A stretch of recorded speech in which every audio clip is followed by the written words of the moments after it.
Bonjour à toutes et bienvenue dans C'est pour une copine, le podcast des femmes faites par une femme. Je suis Brenda Boucris, fondatrice d'Attitude Séduction, chef d'entreprise, experte en amour et en relations hommes-femmes, et j'ai aidé quelques 500 000 personnes à devenir plus ambitieuses, plus alignées et plus séduisantes. Avec C'est pour une copine, je vais t'accompagner à partir à la recherche de ta féminité, de ta sensibilité, pour t'aider à te séduire, te réinventer et t'épanouir comme tu le mérites. Je vais te parler de ces sujets souvent tabous qu'on ne t'a pas vraiment appris à l'école. Je vais te parler d'amour, de séduction, de sexualité et bien sûr d'estime de soi.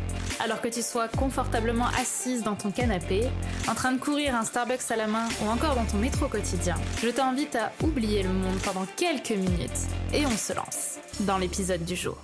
Les 3 cadeaux cachés de tes ex toxiques. Aïe, aïe, aïe, les filles, il y en a des choses à dire sur ces sujets. Alors, j'avais hâte de vous partager ce podcast qui, à la base, était un post Instagram, en fait, que j'ai fait, qui est sorti aujourd'hui, du coup, mais que j'ai fait depuis un moment. Je me suis dit, mais en fait, ce sujet, il est tellement large, il est tellement beau, que j'avais envie d'aller plus loin qu'un post, qu'un carrousel ou une phrase ou deux. J'avais envie d'aller sur un contenu plus profond, plus intense et à mon avis, qui fera aussi du bien à écouter. Alors, je ne vais pas revenir encore une fois sur le terme toxique, vous savez ce que j'en pense, je pense qu'on est tous un peu toxiques les uns les autres, mais que, voilà, par abus de langage et pour aider surtout les personnes qui n'ont pas encore conscience de ce message, puissent aussi résonner.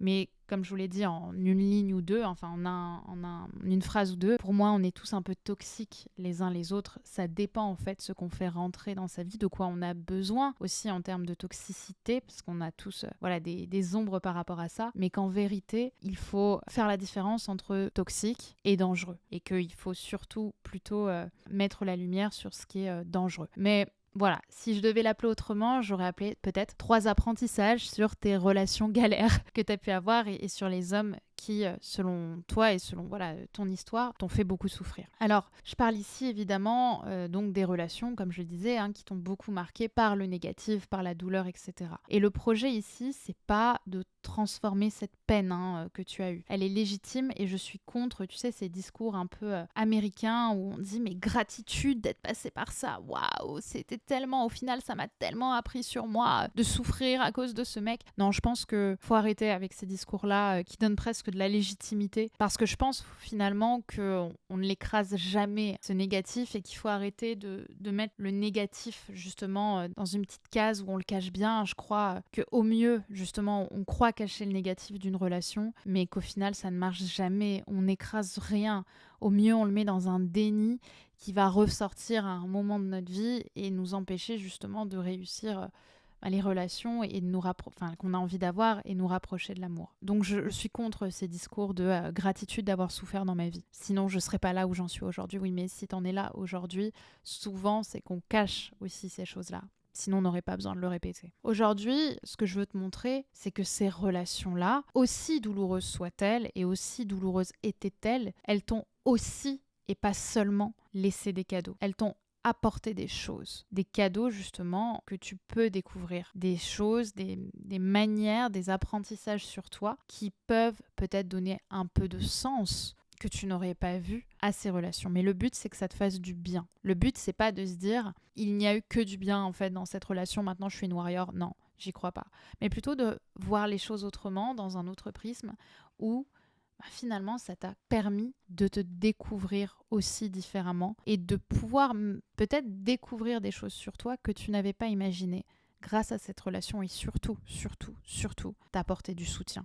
D'accord ? Parce que quand on a passé le négatif dans la vie, quand on a souffert dans les relations, ce dont on a le plus besoin avant tout, c'est de soutien. Le premier cadeau que j'ai envie de te partager, c'est la force que tu as pu découvrir en toi. Quand on est dans une relation justement de domination, on a tendance au départ à courber le dos, à ne pas vouloir regarder justement tout ça dans les yeux. Tu vois, à ne pas vouloir se dire j'ai été comme ça par le passé, j'ai courbé le dos. Mais finalement, regarde ce qui s'est passé dans le réel. Tu as courbé le dos, mais tu es parti. Ces hommes-là, justement, parfois, ils vont user de l'affection que tu peux avoir pour eux ou de ta sensibilité pour te retenir. Et la plupart des femmes qui partent, j'aimerais le préciser parce qu'on ne le dit pas assez, ces femmes qui partent de relations douloureuses pour elles, trop douloureuses pour elles, en fait, elles partent pas de gaieté de cœur, elles partent le cœur brisé parce qu'elles se sentent en danger et qu'elles ont envie de prendre la meilleure décision pour elles. Alors que ces hommes-là, pour la plupart, justement, elles les aiment Même s'ils leur ont fait du mal,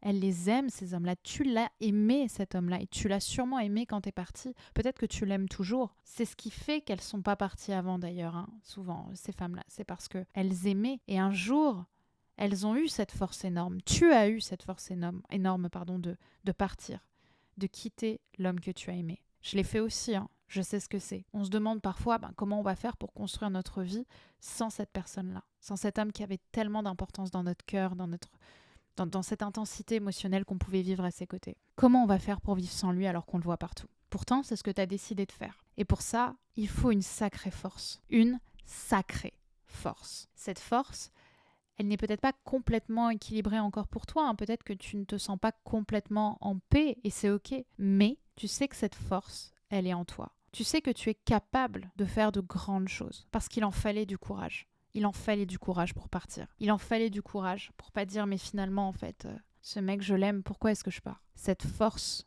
tu l'as mise au service de ta sécurité. Tu l'as mise au service de ton bien-être. Alors crois-moi, tu vas pouvoir la mettre à l'avenir au service de tellement d'autres choses. Tu es forte. Tu es sensible et forte. Tu es les deux. Ne crois pas que ta sensibilité est une faiblesse, bien au contraire, et sache que tu es sensible et forte. Le deuxième cadeau que justement nous amènent ces relations, ce sont le cadeau des limites, de savoir poser maintenant ses limites. Tu sais, le jour où tu t'es dit trop c'est trop et que tu as su te relever, tu as su dire non en fait, je ne veux pas de la vie que tu me proposes. Cette vie où je ne m'écoute plus, cette vie où je te laisse décider de tout et où tu prends tellement de place dans mon intimité, dans ma sérénité, dans qui je suis, avec qui je me sens. Tu sais, cette vie où je te laisse décider petit à petit de tout ce que je dois faire. Non, non, je ne veux plus de cela.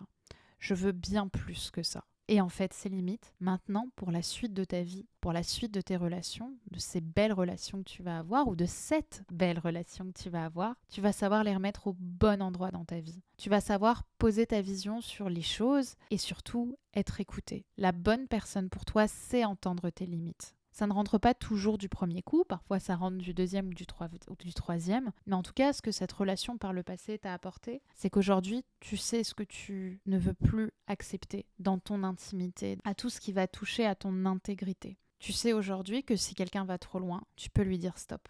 Et il sera prêt à l'écouter. Donc bravo pour ça. Le troisième cadeau que ces relations par le passé ont pu t'offrir, et c'est peut-être le cadeau le plus délicat, c'est que tu sais maintenant faire peut-être la différence entre domination et collaboration. C'est un cadeau qui est délicat parce qu'il est difficile à trouver. Parce que quand on a été blessé par plusieurs hommes, on ne sait plus ce que c'est que collaborer, on connaît que la domination. Mais pourtant, ce cadeau, il est bien là. Tu sais maintenant que dominer, ce n'est pas collaborer, et que collaborer, ce n'est pas dominer. La domination, c'est utiliser son emprise sur l'autre pour obtenir ce que l'on veut. C'est comme ça que je la définis. Alors que la collaboration, c'est utiliser mutuellement nos ressources pour obtenir un résultat qui nous fait du bien à tous les deux. Être dominé, c'est être dans l'énergie de la peur de perdre l'autre si on ne fait pas ce qu'il veut. Et cette énergie de la peur, tu as su la dépasser, puisque tu as su quitter une relation avec quelqu'un que tu aimais, mais où justement ça touchait trop à ton intégrité. Tu as su dire stop. La collaboration, c'est l'énergie de l'amour. J'ai confiance en l'autre. Je sais que nous voulons tous les deux avancer dans la même direction.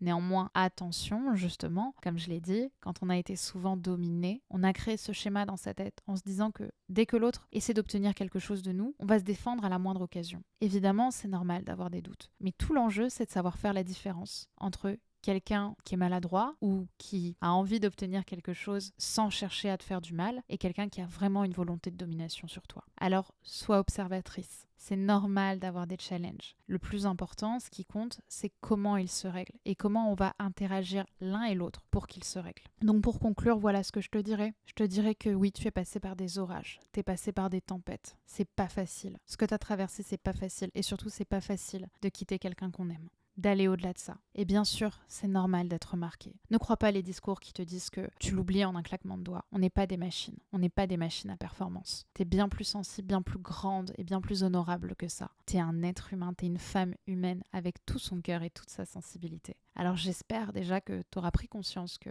tu es beaucoup plus grande que cette rupture, tu es beaucoup plus grande et fabuleuse que croire que ton avenir sera exactement comme ton passé. Tu vas accomplir de grandes choses dans ta vie sentimentale, j'en doute pas une seconde, parce que tu es là et parce que tu fais tout pour avancer, petit à petit, étape par étape. Alors si justement tu as envie d'avancer, tu as envie d'aller plus loin, tu as envie de faire plus grand, justement je vous ai préparé une formation qui s'appelle Madame Amour, qui sortira le 2 juin, dans laquelle la promesse que je vous fais, c'est de vous mettre sur le bon chemin pour trouver l'amour. À travers chacun des modules, on va parler d'introspection, on va parler de relation à l'autre, on va parler de relations. Et tout ça à travers toutes les ombres qui t'ont amené aujourd'hui à ne pas comprendre pourquoi tu es célibataire et ne pas comprendre pourquoi ça marche pas pour toi. On va aller visiter ces ombres, on va faire un travail très inconfortable ensemble, mais c'est un travail nourricier qui va sans aucun doute te rapprocher de l'amour. Je t'invite simplement à rejoindre la liste d'attente de Madame Amour qui est disponible juste en dessous en description. Et pour ça, vous avez simplement à cliquer sur le lien dans la description de cette vidéo pour rejoindre la liste d'attente. Je vous remercie, je vous embrasse